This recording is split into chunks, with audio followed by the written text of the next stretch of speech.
तो आज अभी हम हैं सांते सर के साथ में जो 2 दिन का नेशनल सेमिनार आज खत्म हुआ है। उनका जो टॉपिक था वो था one earth one family one future, और जो ये ऑर्गेनाइज है वो ह्यूमन राइट्स स्टडीज प्रोग्राम के मिस्टर सांते सर है। इनसे कुछ सवाल अभी करने वाले हैं, जैसे सर कि ये जो आपने टॉपिक जो चूज किया वन अर्थ वन फैमिली, इसके पीछे का क्या सोच है? क्योंकि अगर हम लोग कुछ भी अगर टॉपिक एक सोचते हैं सेमिनार के लिए, तो उसमें इंडिया को एक आगे बढ़ने के लिए एक अच्छा सा हम लोग अवसर देखते हैं।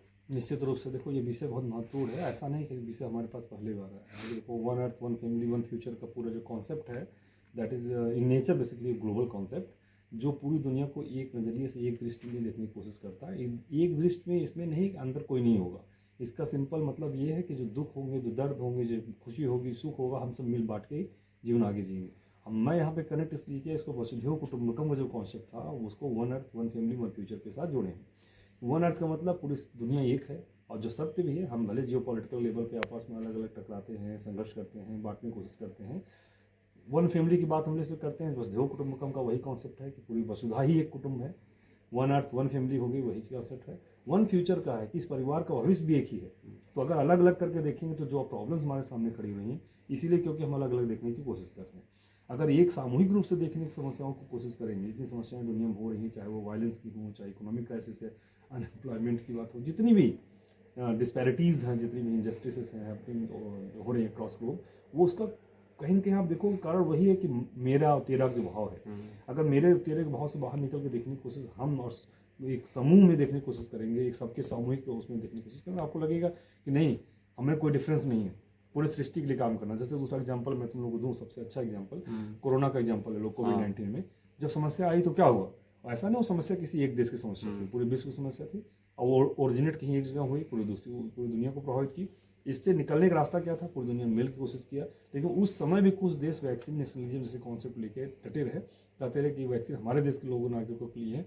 लेकिन भारत एक ऐसा मात्र देश था जो वैक्सीन बनाता है, सिर्फ अपने देश के लिए नहीं बल्कि पूरे विश्व में तमाम ऐसे तमाम जरूरतमंद देशों को मदद करता है जिनको जरूरत थी।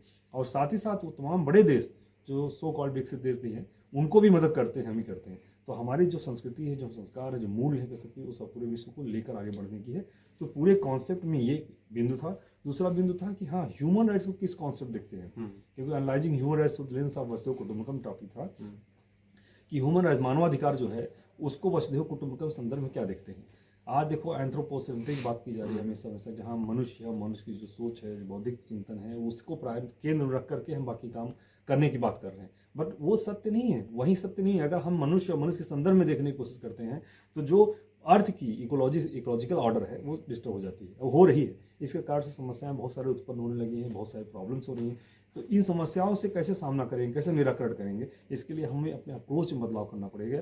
हमें समष्टि की तरफ बढ़ना पड़ेगा। हमें प्रकृति में, नेचर में, अर्थ पे जितने भी जीव जंतु हैं, सबके राइट्स की बात करनी पड़ेगी। तो we have to cross beyond basically the humans.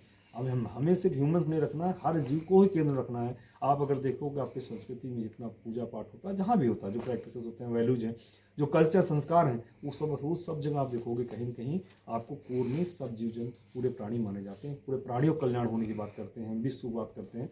तो आप देखेंगे कहीं कहीं इस धारा को लेकर आगे बढ़ते हैं। तो ह्यूमन राइट्स तो आगे बढ़ के सोचने की बात करते हैं।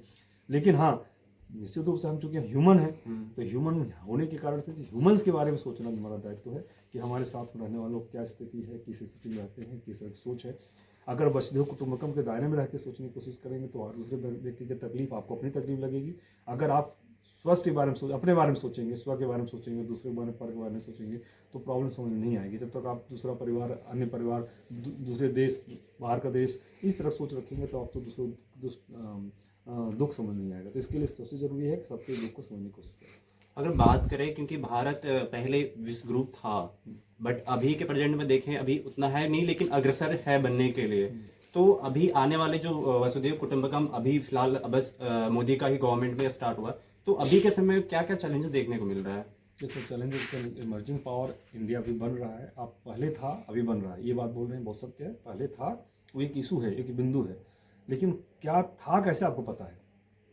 क्योंकि आपको कहीं कहीं जाएंगे, आप स्रोत देखेंगे, संसाधन देखेंगे। आज जब गवर्नमेंट बात कर रही है, इंडियन नॉलेज सिस्टम की बात कर रहे हैं, ट्रेजर का एग्जाम्पल देता हूँ। हमें ट्रेजर का मतलब सुना आता है धन। धन तो हम धनी तो थे ही। अतीत में हमारे प्राचीन आप देखेंगे जो हमारा इकोनॉमी थी, बहुत स्ट्रांग थी दुनिया की। 2/3 इकोनॉमी कही जाती थी, जीडीपी इंडिया में थी। वो एक अलग बिंदु है, लेकिन साथ साथ ट्रेजर की बात करिए नॉलेज। हाँ नॉलेज सबसे बड़ा ट्रेजर है। इंडिया की जो मैन्युस्क्रिप्ट है, जितनी स्क्रिप्ट्स लिखी हैं, रिटन स्क्रिप्ट्स, दुनिया की लगभग 50 से 60-70% स्क्रिप्ट इंडिया में ही है आज भी। हमको सिर्फ उसको एक्सप्लोर करने की जरूरत है, हमें सामने ला कर रखने की जरूरत है। जो वेस्टर्न थॉट है, वेस्टर्न थॉट्स को हमारे इम्पोज किया गया है in the name of colonialism, imperialism, और उसको हम कैरी फॉरवर्ड कर रहे हैं, उसको लेकर आगे बढ़ते जा रहे हैं। तो कहते हैं बोरोड नॉलेज से आप ग्रोथ नहीं कर सकते हैं, आपको अपना ओरिजिनल नॉलेज लेके आगे बढ़ना पड़ेगा। तो ये वो समय आ गया जब दुनिया को बताने की जरूरत है कि हमारा ज्ञान क्या था। जब भारतीय ज्ञान परंपरा की बात हो रही है तो कहीं कहीं विषय को लेकर चिंतन करने की जरूरत है, उस पर विचार करने की जरूरत है, उसको रीस्टोर करने की जरूरत है जो हमारी ग्लोरी थी इन टर्म्स ऑफ नॉलेज। अगर नॉलेज की ग्लोरी आ जाएगी निकल के, तो आपके साथ फाइनेंशियल चीज़ें हो जाएंगी, वैल्यूज भी रिस्टोर हो जाएंगे, कल्चर्स भी हो जाएंगे, संस्कार भी हो जाएगा, और दुनिया को हम नई दृष्टि भी दे सकते हैं। और ग्लोबल साउथ जैसे तमाम जो देश हैं जो सफ़र कर रहे हैं तमाम प्रॉब्लम्स का, बिकॉज ऑफ डेवलप्ड कंट्रीज जो तुमको अलग अलग तरीके से ट्रैप करने की कोशिश करती हैं, तो वो कहीं कहीं बाहर निकल पाएंगी, और खुद इंडिया भी बाहर निकल पाएगा। जब तक उन चिंता से नहीं निकलोगे, कहीं कि आप बायस तरीके से सोचते रह जाओगे। और इसमें बात करेंगे कि वसुधैव कुटुंबकम जहाँ पे भी मोदी अभी जा रहे हैं, वहाँ पे जो डायस्पोरा जो है बहुत ज़्यादा संख्या में। तो अगर हम डिप्लोमेसी के व्यू में देखें तो आप उसको कैसे देखना चाहेंगे? निश्चित तो देखो, बार बार कहता हूँ मैं, वसुधैव कुटुंबकम का मतलब क्या है। ऐसा नहीं, जब मोदी जी बात कर रहे हैं कि वसुधैव कुटुंबकम या one earth one family one future की हम बात कर रहे हैं, तो कहीं कहीं दृष्टिकोण हमारा ये नहीं कि भारतीय बाहर नहीं जाएंगे या बाहर के लोग हमारे यहाँ नहीं आएंगे। हम तो ये कह रहे हैं कि बल्कि हमारे लोग बाहर जाएं, उनके हमारे यहाँ आएं। तभी तो परिवार होगा, तभी तो वसुधैव कुटुंबकम होगा, पूरी वसुधैव एक परिवार होगी। तो परिवार के अंदर कोई रोकथाम होता है क्या? क्या हमारे यहाँ आएंगे, हम आपके यहाँ नहीं आएंगे? परिवार के अंदर सब सदस्य एक है। जब हम सब एक साथ मिल करके काम करेंगे कलेक्टिविटी में, definitely in that case will grow, will develop faster, will become global leader.